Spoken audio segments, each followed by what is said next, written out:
Brown rice with fried aloo చేద్దాం అనుకుంటున్నానండి. Brown rice with fried aloo. Okay.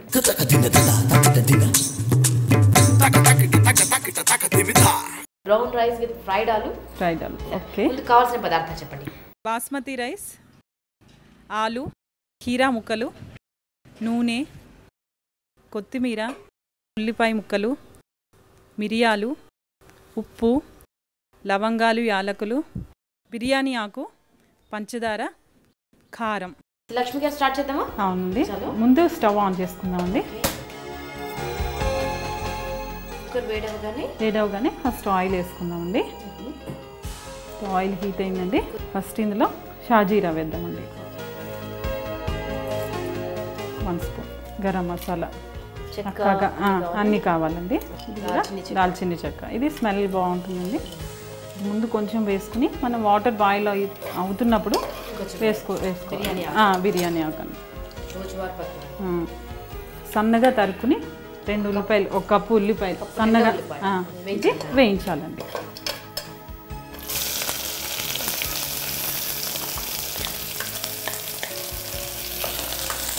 ఇది కొంచెం బాగా ఎర్రగా వేగాలండి. యాక్చువల్గా దీంతో మనకి కలర్ రావాలంటే ఇది మామూలుగా అందరు చేసే ప్రొసీజరే. దీంట్లో మనం షుగర్ యాడ్ చేసుకోవాలండి. షుగర్ యాడ్ చేసుకుంటే ఇది టేస్ట్ కలర్ 2 షుగర్ తోటి వస్తుంది మనకి. అయిపోతుందండి. ఆనియన్స్తో పాటు మనకి 1/2 కిలో తీసుకుంటే 1 టేబుల్ స్పూన్ సరిపోతుంది. అరకులో 2 టేబుల్ స్పూన్స్ షుగర్ వేస్తాం. ఇది కాస్త ఎర్రగా వేగాలండి.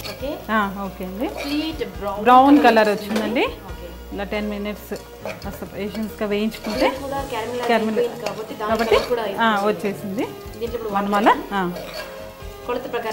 1కి 1.5 గ్లాస్ అండి. 3 గ్లాసులు వాటర్ అండి. ఇప్పుడు కొద్దిగా సాల్ట్ వేసుకుందాం, తగినంత ఉప్పు, 1 టేబుల్ స్పూన్ పడుతుంది. కారం వేసుకుందాం. ఇది ఇప్పుడు బాయిల్ అయ్యేలోగా ఈ లోపల డీప్ ఫ్రై చేయాలండి. ఆలు ఏమో ఫస్ట్ బాయిల్ చేసుకోవాలండి మనం. ఇప్పుడు ఆయిల్ వేడైందండి. ఆలు ఇందులో వేసుకుందాం. నీళ్లు మరిగేయండి. ఇప్పుడు ఎసరు వచ్చేసిందండి. ఇంకా మనం రైస్ వేసుకుందాం. ఇప్పుడు ఈ ఆలు కూడా బ్రౌన్ కలర్ రావాలండి.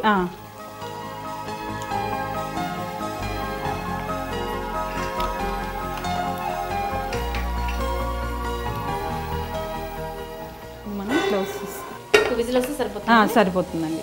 ఆలు కూడా అయిపోతుందండి. మనకి రైస్ కుక్కర్ అయిపోయింది. అవునండి. ఈ టేస్ట్ వేరేగా ఉంటుందండి. సాల్ట్ మిర్చి పౌడర్ కూడా యాడ్ చేసుకుంటే బాగుంటుంది. South Indian touch. South Indian touch ఇచ్చామండి. ఇప్పుడు అంతా కలిసిపోయిందండి. ఇప్పుడు మనం నానబెట్టి వేసుకున్నాం కదండి. ఒక విజిల్ రాగానే మనం వెంటనే ఆవిరి కూడా తీసేయాలండి. ఎక్కువసేపు ఉంచామంటే పేస్ట్ అయిపోతుంది. డైరెక్ట్ రైస్ వేస్తే ప్రాబ్లం లేదు, కానీ ఎప్పుడు కుక్కర్ పెట్టుకున్నప్పుడు ఒక విజిల్ రాగానే ఇలా ఆవిరి తీసేస్తే, మనం మళ్ళీ లేట్ చేసామంటే ఇది మనకి ఇలా కాకుండా పేస్ట్గా అయిపోతుందండి. మనం ఒకసారి ఇలా కలుపుకుని మూత మళ్ళీ పెట్టేసుకుంటే ఆవిరికి సెట్ అయి ఉంటుంది. ఒక 1 మినిట్ ఆగి మళ్ళీ మనం సర్వింగ్ ప్లేట్లోకి తీసేసుకుందాం. రెడీ తయారు చేసి పెట్టానండి. దీంట్లో రైతాలోకి ఏంటంటే మనం మామూలుగా ఉల్లిపాయ ఒకటే వేసుకుంటామండి. దీంట్లోకి కీరా రైతా కాంబినేషన్ బాగుంటుందండి. కీరా, ఉల్లిపాయ, కీరా, కొత్తిమీర, పచ్చిమిరపకాయలండి, ఉప్పు,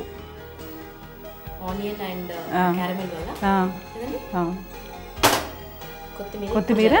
ఇప్పుడు చల్లి దీని మీద మనం ఫ్రై చేసుకున్న ఫ్రైడ్ ఆలు దీని మీద పెట్టుకుంటే బ్రౌన్ రైస్ ఫ్రైడ్ ఆలు రెడీ. భాను గారు అయిపోయిందండి. బ్రౌన్ రైస్ విత్ ఫ్రైడ్ ఆలు స్పెషల్ అండి. ఇది సింధీ వెరైటీ. సో టేస్ట్ చేద్దామా? టేస్ట్ చేయండి.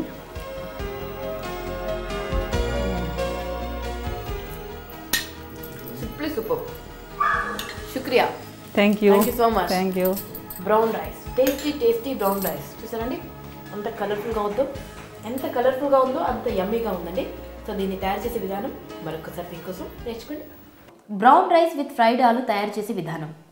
కుక్కర్లో నూనె వేడి చేసి షాజీరా, యాలకులు, లవంగ, చెక్క, బిర్యానీ ఆకు వేయించి సన్నగా తరిగిన ఉల్లిపాయలు వేసి 2 చెంచాల చక్కెర వేసి బ్రౌన్ కలర్ వచ్చే వరకు వేయించాలి. 2 గ్లాసుల బియ్యానికి 3 గ్లాసుల నీళ్లు పోసి ఉప్పు కారం వేసి బాయిల్ చేయాలి. మరొక ప్యాన్ తీసుకుని నూనె వేడి చేసి అందులో ఉడికించిన బంగాళాదుంపల్ని వేయించుకోవాలి. వీటిని ఒక బౌల్లోకి తీసుకుని మిరియాల పొడి, ఉప్పు, కొంచెం కారం పొడి యాడ్ చేసుకుని బాగా కలపాలి. కుక్కర్లో ఉడికిన బ్రౌన్ రైస్ని ప్లేట్లోకి తీసుకుని కొత్తిమీర, క్యారెట్, ఫ్రైడ్ ఆలూతో గార్నిష్ చేసుకుంటే brown rice with fried aloo తినడానికి రెడీ. బాను ఇప్పుడు రెడీ అయిపోయింది. ఇది మనం స్టవ్ ఆఫ్ చేసుకుందాం ఇప్పుడు. కానీ ఇది కంప్లీట్గా కూల్ అవ్వాలి. చెప్పండి. ఇప్పుడు చల్లగైపోయింది. అవును బాను, ఇప్పుడు అది రెడీగా ఉంది తినడానికి. బట్ ఇలా కూడా తినేయచ్చు. Okay, but something